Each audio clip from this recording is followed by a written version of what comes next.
अस्सलाम वालेकुम, welcome back to innovate IT zone. आज के वीडियो लेक्चर में हम लोग डिस्कस करेंगे इंट्रोडक्शन टू द ADO.NET। इसमें हम लोग जो सब टॉपिक्स को डिस्कस करेंगे वो है SQL इंजेक्शन क्या होता है, पैरामीटराइज्ड क्यूरीज क्या होती हैं, usages of the data sets क्या होते हैं, डाटा एडेप्टर्स क्या होते हैं and command builders in disconnected model.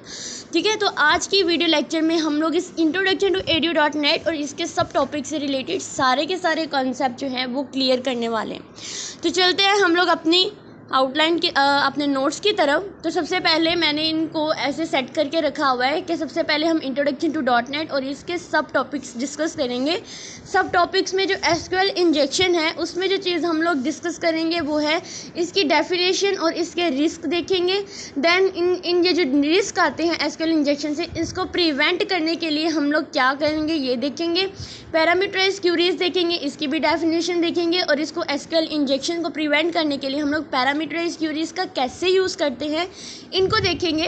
Then हमारा डिस्कनेक्टेड मॉडल आता है ADO.NET में, जिसमें हम लोग डाटा सेट्स क्या होते हैं, डाटा एडेप्टर्स क्या होते हैं, कमांड बिल्डर्स क्या होती हैं और जो इनकी वर्किंग है data models, disconnected data models के साथ, वो देखेंगे। तो चलिए विदाउट टाइम वेस्टिंग हम लोग अपनी वीडियो को करते हैं स्टार्ट। तो सबसे पहले हमारे पास आ जाता है इंट्रोडक्शन टू द ADO.NET। ठीक है, तो ADO.NET एक फ्रेमवर्क है, यानी आप कह सकते हैं .NET फ्रेमवर्क में जो भी हमारा डाटा एक्सेस के लिए यूज़ होता है वो हमारा ADO.NET है। यानी ADO.NET फ्रेमवर्क में डाटा एक्सेस करने के लिए यूज़ होता है। इसका काम एप्लीकेशंस को डेटाबेस के साथ इंटरेक्ट करना है। यानी जो भी हम लोग ऐप बनाते हैं, ज़ाहिर बात है इसको हमने किस बैकएंड पे कोई ना कोई डेटाबेस तो होती है जहाँ पे हम लोगों ने अपना डाटा स्टोर कराना होता है। तो यहाँ पर भी यही है कि ये जो ADO.NET है इसका काम भी क्या होता है कि एप्लीकेशंस को डेटाबेस के साथ इंटरेक्ट कराती है। ये क्या करती है कि डाटा को रिट्राइव, उसको इंसर्ट, उसको अपडेट और उसको डिलीट करने का मेथड प्रोवाइड करता है। अब ADO.NET में हम दोनों तरह के कनेक्टेड और डिसकनेक्टेड मॉडल्स होते हैं का यूज़ करते हैं, जो आपको फ्लेक्सिबिलिटी देते हैं किस तरह से आप डाटा को हैंडल करना चाहते हैं, हाउ डाटा इज़ मैनेज, आप उसको किस तरह से करना चाहते हैं, आपको ये बात जो है यहाँ पर प्रोवाइड की जाती है। उसके बाद हम एग्जांपल लेते हैं। सोचिए कि आपके पास आप खुद एक बैंकिंग एप्लीकेशन बना रहे हैं जिसमें आपको अकाउंट बैलेंस चेक करना है या यूजर्स का डाटा रिट्राइव करना है। तो ADO.NET आपको ये काम करने की इंटरफेस प्रोवाइड करता है जिसमें आप SQL क्यूरीज लिखकर डेटाबेस से डाटा एक्सेस कर सकते हैं। क्योंकि हमने किसी भी ऐप को डेटाबेस के साथ कनेक्ट करना है तो उसके लिए हमें डेटाबेस की ज़रूरत होती है। और डेटाबेस के अंदर हम लोगों ने क्या चीज़ पढ़ी थी, हमने अपनी SQL कमांड्स के बारे में पढ़ा था। तो यही चीज़ हम लोग इसके अंदर डिस्कस करने जा रहे हैं। उसके बाद आता है हमारा SQL इंजेक्शन। अब देखो इंजेक्शन से मुराद क्या होता है, किसी चीज़ को किसी चीज़ के अंदर इंजेक्ट करना होता है। फॉर एग्जांपल हम बीमार हो जाते हैं, हम डॉक्टर के पास जाते हैं, वो हमें इंजेक्शन लगाता है। तो इंजेक्शन क्या होता है कि वो हमें हमारी बीमारी से लड़ने के लिए हमें कोई मेडिसिन हमारे अंदर इंजेक्ट कर रहे होता है, तो वो इंजेक्शन होता है। तो SQL इंजेक्शन बेसिकली एक डेंजरस अटैक होता है। इसमें जो हैकर्स या अटैकर्स होते हैं वो ऐसी हार्मफुल SQL क्यूरीज जो हैं वो हमारे डेटाबेस के अंदर जो है वो इंजेक्ट कर देते हैं, जो हमारा जितना भी सेंसिटिव डाटा होता है उसको एक्सेस कर सकते हैं या उस डाटा को डिलीट कर सकते हैं या फिर उसको मॉडिफाई कर सकते हैं। तो ये SQL इंजेक्शन काम करता है। अगर इसकी डेफिनेशन देखें, इसका अगर हम लोग रिस्क देखें तो SQL इंजेक्शन तब होती है जब आप SQL queries directly user input के साथ कॉन्केटिनेट करते हैं विदाउट द वेरीफाई। यानी जब हम लोग अपनी SQL क्यूरी को वेरीफाई नहीं करते और डायरेक्टली हम लोग इसको जो है वो कनेक्ट कर देते हैं अपने इनपुट को, तो तब हमारे पास इसके अंदर SQL इंजेक्शन आ जाते हैं। यानी अटैकर जो है वो अपना अटैक करना स्टार्ट कर देता है। अब रिस्क क्या होता है? रिस्क ये होता है कि अटैकर सेंसिटिव इन्फॉर्मेशन को एक्सपोज कर सकते हैं। जैसे कोई क्रेडिट कार्ड की डिटेल होती है, हमारा कोई पासवर्ड होता है, उसको एक्सपोज करने का मतलब होता है उसको सबके सामने ला सकते हैं। कई बार ऐसा होता है कि हमारे मोबाइल को हैक किया जाता है, उसके अंदर हमारी पिक्चर्स होते हैं, वो उन पिक्चर्स को मॉडिफाई कर सकते हैं, यानी अपने अकॉर्डिंग उसको वल्गरल बना सकते हैं, उसको गंदी सी पिक्चर्स बना सकते हैं और उसको हमारे रिलेटिव्स तक सेंड कर सकते हैं। जब उनका हमारे मोबाइल के ऊपर कंट्रोल हो जाता है तो वो क्या करते हैं कि हमारे कॉन्टैक्ट भी ले लेते हैं, उनको हमारी ऐसी पिक्चर सेंड कर देते हैं जो हमने कभी बनाई भी नहीं होती है। इसीलिए हमें सिक्योर रखना चाहिए, अपनी सिक्योरिटी मैनेजमेंट सिस्टम को जो है वो बहुत ज़्यादा मैनेज करना चाहिए ताकि हमारे हमारे जो सिस्टम होते हैं, हमारे मोबाइल होते हैं, इवन हमारे लैपटॉप्स कंप्यूटर्स होते हैं, वो भी सिक्योर रहे, ठीक है। और आजकल वैसे भी हमारे हैकर्स का बहुत ज़्यादा खतरा होता है। अब इससे क्या होता है कि आपके जो भी सिक्योरिटी ब्रीचेस हो सकते हैं ना, वो हो सकते हैं आपके सिस्टम के अंदर, जब आपकी क्रेडिट कार्ड की डिटेल ले लेते हैं, जब आपके पासवर्ड्स की डिटेल ले लेते हैं। नीचे आप लोगों के पास एक एग्जांपल है। सोचिए कि आप लोगों ने कोई भी लॉगिन फॉर्म बनाना है जिसमें आप यूज़र अपना नेम और पासवर्ड डालता है। जैसे उसने एक हमारे पास ये इनकरेक्ट एसक्यूएल क्यूरी लिखी है, यानी string query is equal to the select from the user name. अब यहाँ पे यूज़र नेम डालेगा, यूज़र इनपुट जहाँ पे डालनी है यहाँ पे यूज़र नेम डालेगा, एंड पासवर्ड, तो यहाँ पे पासवर्ड डाल देगा। जो अटैकर्स होते हैं ना, उन्होंने पीछे एक क्यूरी के अंदर अपनी इनपुट दी होती है कि अगर जो 1/1 इज इक्वल टू 1, इस चीज़ का मतलब क्या होता है कि जो आप लोगों ने नेम और पासवर्ड डाला है, तो अगर वो 1 है, ठीक है, अगर वो हमारे अटैकर्स की एंटर की हुई जो क्यूरी होती है उसके इक्वल हो जाता है, तो वो तो ईजिली हमारे जो भी हम चीज़ लॉगिन कर रहे हैं, हमारे अकाउंट्स होते हैं, उनको ईजिली हैक कर सकते हैं, ठीक है। तो यहाँ पर देखिए select from the user where user name और 1 इज इक्वल टू 1, यानी जो यूज़र नेम ने अपना नेम डाला है और जो हैकर्स का नेम है, अगर वो दोनों सेम हो जाते हैं और उनके पासवर्ड भी 1/1 हो जाते हैं, ट्रू हो जाता है, तो कोई भी अनऑथराइज लॉगिन अलाउ हो जाती है, यानी कोई भी हैकर जो होता है वो इसको ईजिली हैक कर लेता है। अब इसकी प्रिवेंशन के लिए हम लोग यूज़ करते हैं पैरामीटराइज क्यूरीज का और स्टोर प्रोसीजर्स का, ठीक है, अपने यूज़र इनपुट्स को वैलिडेट करने के लिए और जो भी हमारी एसक्यूएल इंजेक्शंस होती हैं उससे प्रिवेंट करने के लिए हम लोग इसका यूज़ करते हैं। और मैंने जो आप लोगों को आउटलाइन दिखाई थी, इसमें एसक्यूएल इंजेक्शन के फ़ौरन बाद एक पैरामीटराइज क्यूरीज के बारे में था। ये जो पैरामीटराइज क्यूरीज है ना, यही हमारे एसक्यूएल इंजेक्शन से प्रिवेंट करने के लिए हमें एक सिक्योरिटी, यानी सिक्योर तरीके से हमें हमारी एसक्यूएल जो है उसको क्यूरीज को लिखने में हेल्प करता है। पैरामीटराइज क्यूरीज क्या होती है? वो क्यूरीज होती हैं जिसमें यूज़र इनपुट को डायरेक्टली क्यूरीज में ही कंकैटिनेट नहीं किया जाता, बल्कि इनपुट को एक पैरामीटर के तौर पे पास किया जाता है। आपने अपनी प्रोग्रामिंग पढ़ी होगी, वहाँ पे आप फंक्शंस करते हैं, उनमें पैरामीटर्स पास कराते हैं। तो इसमें एसक्यूएल क्यूरीज में भी हम लोग पैरामीटर्स पास कराते हैं जो ज़्यादा सिक्योर होता है, जो एसक्यूएल इंजेक्शन से बचने के लिए आसान और सिक्योर तरीका जो है वो हमें प्रोवाइड करते हैं। इसकी डेफिनेशन में भी यही है कि एसक्यूएल क्यूरी यूज़र इनपुट को एज अ पैरामीटर हैंडल करती है और डेटाबेस या जो भी इस चीज़ को इंश्योर करता है कि कोई भी मैलिशियस एसक्यूएल स्टेटमेंट जो है वो एग्जीक्यूट ना हो। यानी ये चीज़ जो है पैरामीटर जब पास कराते हैं तो वो डायरेक्ट वैलिडेट तो करेंगे ही कि क्या हमने जो इनपुट दी है क्या वो हमारे पैरामीटर से ये सेम आ रही है, कहीं इसके अंदर कोई अनऑथराइज एक्सेस ने अपना कोई भी क्यूरी तो नहीं ऐड कर दिया। तो इस चीज़ को हम लोग पैरामीटराइज क्यूरीज बोलते हैं। अब यहाँ पे है how to use the parameterize queries to prevent the SQL injection को प्रिवेंट करने के लिए हम इसका यूज़ कैसे करते हैं। आप क्यूरी के अंदर पैरामीटर्स का यूज़ करते हैं एसक्यूएल इंजेक्शन अटैक से अपने आप को प्रिवेंट करने के लिए। ऐसी क्यूरीज इनपुट को स्कैप करती हैं और उसे सेफली हैंडल कर देती हैं, ठीक है, यानी जो भी डाटा हैकर्स की क्यूरीज आती है ना उसको वो स्कैप कर देती है और अपने डाटा को सेफली हैंडल करती है। जैसे यहाँ पे एग्जांपल है, स्ट्रिंग लेंगे क्यूरी और यहाँ के अंदर हम एक क्यूरी लिख देंगे where user name is equal to. अब ये जो @ है ना, ये बेसिकली हमारी पैरामीटराइज क्यूरीज को ही रेफर कर रहा होता है और पासवर्ड के साथ हम लोग ये चीज़ लगा देते हैं क्योंकि पैरामीटराइज क्यूरीज में अब देखो यहाँ पर एसक्यूएल कमांड, ये कमांड CMD बेसिकली कमांड्स को रेफर कर रहा है। न्यू एसक्यूएल कमांड जिसमें हम लोग क्यूरी और इसका कनेक्शन लिखेंगे।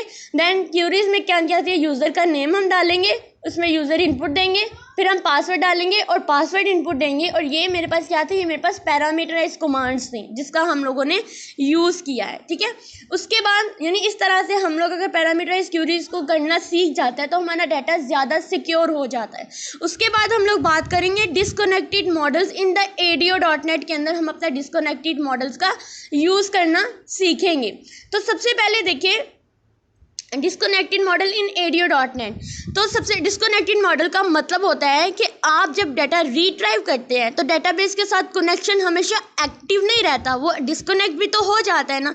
तो आप डाटा को एक बार रिट्राइव करते हैं और उसे लोकली प्रोसेस करते हैं विदाउट द डेटाबेस के साथ कॉन्टीन्यूसली कनेक्शन मेंटेन किए बगैर हम लोग डाटा को एक ही बार में लोकली प्रोसेस करते हैं, बाद में इसका कनेक्शन डिस्कनेक्ट हो जाता है। तो ADO.NET में भी यही चीज़ जो है वो यहाँ पे एक्सप्लेन की गई है।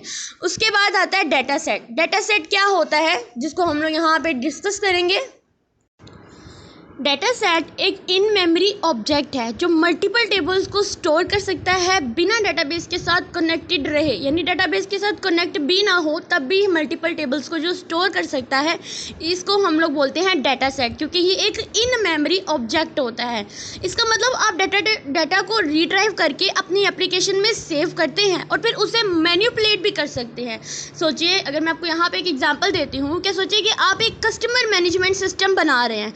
आप डेटाबेस से कस्टमर का डाटा रिट्राइव करते हैं और डाटा सेट में स्टोर करते हैं। इसके बाद आप डाटा को मॉडिफाई भी कर सकते हैं विदाउट डेटाबेस के साथ कंटिन्यूसली कनेक्टेड रहे, ठीक है। यानी इसका काम ही क्या होता है कि ये खुद एक इन ऑब्जेक्ट मेमोरी होता है, मेमोरी ऑब्जेक्ट होता है। इसमें हमने डेटाबेस के साथ मसलसल कंटिन्यूसली कनेक्टेड रहने की ज़रूरत नहीं होती है। इसके बगैर भी हम लोग मल्टीपल टेबल्स के अंदर अपने डाटा को स्टोर कर सकते हैं। बाद में उस डाटा को हम लोग मॉडिफाई भी कर सकते हैं और उसको लोकली प्रोसेस भी कर सकते हैं। उसके बाद हमारा जो नेक्स्ट टॉपिक आता है वो आता है डाटा अडेप्टर। तो इनकी आप लोगों ने डेफिनेशन या अगर कोई भी कोड है तो वो मैं आपको यहाँ पे प्रोवाइड कर दूँगी, आपने वही याद करना है। डाटा अडेप्टर एक वो ब्रिज है, ठीक है, कोई ना कोई ब्रिज होता है जो डाटाबेस और डाटा सेट के दरमियान में डाटा को ट्रांसफर करता है। इसका काम डाटा को रिट्राइव करना और डाटा सेट में सेव करना होता है, ठीक है। यानी एक डाटाबेस होती है, एक होता है डाटा सेट। तो इन दोनों के दरमियान में ऐसा जो ब्रिज काम करता है वो हमारा डाटा अडेप्टर होता है, जो डाटा को डाटा सेट से डाटाबेस के दरमियान में ट्रांसफ़र करने के लिए यूज़ किया जाता है, ठीक है। यहाँ पे अगर एक एग्जांपल देखें तो यहाँ पे एक एसक्यूएल डाटा अडेप्टर है। यहाँ पे उन्होंने एक अडेप्टर के नाम से एक ऑब्जेक्ट बनाया, फिर उन्होंने एसक्यूएल डाटा अडेप्टर के नाम से एक न्यू क्यूरी जनरेट की है जिसमें है सिलेक्ट फ्रॉम द कस्टमर, और इसका कनेक्शन कर दिया डाटाबेस के साथ। फिर डाटा सेट का एक ऑब्जेक्ट बनाया डीएस के नाम से, और इसमें न्यू डाटा सेट की मेमोरी जो है इन मेमोरी जिसको ऑब्जेक्ट बोलते हैं उन्होंने क्रिएट कर दिया है। उसके बाद अडेप्टर डॉट फिल डीएस, यानी फिर डाटा सेट को हम लोग इस अडेप्टर ने फिल कर देना है, इसने इसको कॉल कर देना है। तो ये यहाँ पर काम होता है डाटा अडेप्टर्स का। नेक्स्ट हम लोग डिस्कस करेंगे कमांड बिल्डर्स क्या होते हैं। Command builder automatically SQL commands generate करते हैं जो डाटा अडेप्टर के साथ यूज़ होती हैं, जैसे इंसर्ट करना, अपडेट करना, क्यूरीज को डिलीट करना, ये काम जो होता है। यानी कमांड बिल्डर जो कमांड्स को ऑटोमेटिकली जो जनरेट कर देते हैं, एसक्यूएल कमांड को ऑटोमेटिकली जनरेट करते हैं, उसको हम लोग कमांड बिल्डर बोलते हैं, ठीक है। तो यहाँ पर एग्जांपल में देखिए, सबसे पहले हमारे पास आता है एसक्यूएल कमांड बिल्डर, फिर उन्होंने आगे कमांड बिल्डर के नाम से एक ऑब्जेक्ट बनाया, फिर उन्होंने इसकी न्यू मेमोरी एलोकेट की है और उसको अडेप्टर के साथ, यानी अडेप्टर का यूज़ करते हुए ही वो कमांड्स को बिल्ड करते हैं ना, तो यहाँ पे उन्होंने अंदर अडेप्टर को कॉल करा लिया है। फिर अडेप्टर डॉट अपडेट क्या करेगा, डाटा सेट से या कस्टमर की जो भी इंफॉर्मेशन होती है उसको अपडेट कर देगा। तो ये काम होता है कमांड बिल्डर का। अब हम लोगों ने बात की थी अपनी आउटलाइन के अंदर कि इनकी जो वर्किंग होती है ना, वो हमने डिस्कनेक्टेड मॉडल के साथ, ये जो कमांड बिल्डर था, ये डाटा अडेप्टर था, डाटा सेट था, इन सब का डिस्कनेक्टेड मॉडल के साथ क्या इम्प्लीमेंटेशन है, क्या काम है, इसको हम लोग देखते हैं। अब working with the disconnected data model, data models का डिस्कनेक्टेड मॉडल का फ़ायदा ये है कि आप डाटाबेस के साथ एक ही बार कनेक्शन बनाते हैं और डाटा को लोकल एप्लीकेशन में स्टोर करके काम करते हैं। जब आपको वापस डाटा को अपडेट करना होता है तब आप डाटाबेस के साथ रिकनेक्ट कर सकते हैं, ठीक है। यानी इसकी अगर हम लोग यहाँ पे एग्जांपल ले लेते हैं तो एक एग्जांपल लेके आप एक इन्वेंट्री मैनेजमेंट सिस्टम बना रहे हैं। आप डाटाबेस से प्रोडक्ट डिटेल्स को रिट्राइव करते हैं और डाटा सेट में उसको स्टोर कर देते हैं। जब आप इन्वेंट्री अपडेट करते हैं तो आप क्या करते हैं कि जो भी चेंजेस होती है उसको डाटा सेट में रखते हैं, ठीक है। सारी की सारी चेंजिंग जो है वो अपने डाटा सेट में करनी होती है। जब सब ठीक होता है तो आप वापस डाटाबेस में साइन इन करते हैं using the data adapter and the command builder का यूज़ करते हुए वापस से डाटाबेस में साइन इन कर सकते हैं। आप लोगों ने अक्सर आपने देखा होगा आपके मोबाइल सिस्टम के अंदर अक्सर कॉन्टैक्ट में होता है कि साइन इन, जब आप मैसेज को डिलीट कर देते हो तो बाद में आता है साइन इन। जब भी आप डाटा सेट के अंदर कोई भी मॉडिफिकेशन करते हैं उसके बाद आप लोग अपने डाटाबेस के साथ रिकनेक्ट होते हैं और सारी चेंजिंग उसके अंदर जाकर स्टोर कर देते हैं डाटा अडेप्टर का यूज़ करते हुए और कमांड बिल्डर का यूज़ करते हुए।